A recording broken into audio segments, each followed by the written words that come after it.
കൊല്ലത്ത് നിന്ന് കരുനാഗപ്പള്ളിയിലേക്ക് പോവുകയായിരുന്ന കരുനാഗപ്പള്ളി ഡിപ്പോയിലെ KSRTC ബസ്സിൽ കുഴഞ്ഞു വീണ യാത്രക്കാരിയെ ജീവനക്കാരും സഹയാത്രികരും ചേർന്ന് രക്ഷപ്പെടുത്തി.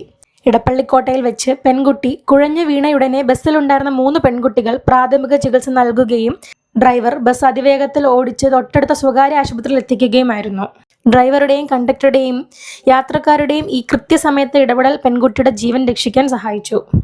മുഖ്യമന്ത്രി പിണറായി വിജയൻ ഇന്ന് കൊല്ലം ജില്ലയിൽ 6 പ്രധാന പരിപാടികളിൽ പങ്കെടുക്കും.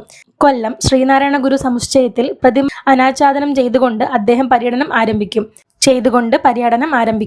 തുടർന്ന് 11 മണിക്ക് കുണ്ടറ താലൂക്ക് ആശുപത്രിയിലെ എഴുന്നില കെട്ടിടവും ഉദ്ഘാടനം ചെയ്യും. പിതൃസഹോദരനെ അക്രമികളിൽ നിന്ന് രക്ഷിക്കാൻ ശ്രമിക്കുന്നതിനിടെ കേരളപുരം സ്വദേശി സജിത്ത് കുത്തേറ്റു മരിച്ചു. ആക്രമണത്തിൽ സജിത്തിന്റെ സഹോദരനും സുഹൃത്തിനും ഗുരുതരമായി പരിക്കുമേറ്റു. സംഭവവുമായി ബന്ധപ്പെട്ട് 7 പേരെ പോലീസ് കസ്റ്റഡിയിലെടുത്തു. അഞ്ചാലുമൂട്, കുണ്ടറ, പാരിപ്പള്ളി സെക്ഷനിൽ ഇന്ന് വൈദ്യുതി മുടങ്ങും. അഞ്ചാലുമൂട് സെഷനിൽ രാജരാജേശ്വരി, കോട്ടയ്ക്കകം, ബാലൻവിള തുടങ്ങിയിടത്ത് ഇന്ന് രാവിലെ 9 മുതൽ വൈകിട്ട് 5 വരെ വൈദ്യുതി മുടങ്ങും.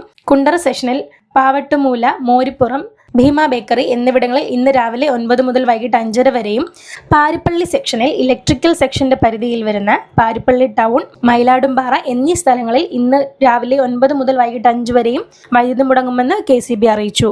കരുനാഗപ്പള്ളി നഗരത്തിൽ നിർമ്മിക്കുന്ന തൂൺ മേൽപ്പാലത്തിന്റെ അടിവശം വിവിധ ആവശ്യങ്ങൾക്കായി ഉപയോഗപ്പെടുത്തണമെന്ന് ആവശ്യം ശക്തമാകുന്നു. ഈ ആവശ്യം ഉന്നയിച്ച് സേവ് കരുനാഗപ്പള്ളി ഫോറം അധികൃതർക്ക് നിവേദനം നൽകി.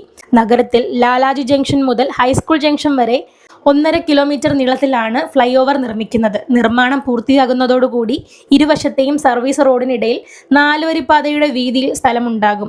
ഈ സ്ഥലം പാർക്കിങ്ങിന് ഉൾപ്പെടെ ഉപയോഗപ്പെടുത്തണമെന്നാണ് ആവശ്യം. ഇന്നത്തെ സ്വർണ്ണവില പവന് 1,06,840 രൂപ, ഗ്രാമിന് 13,355 രൂപ.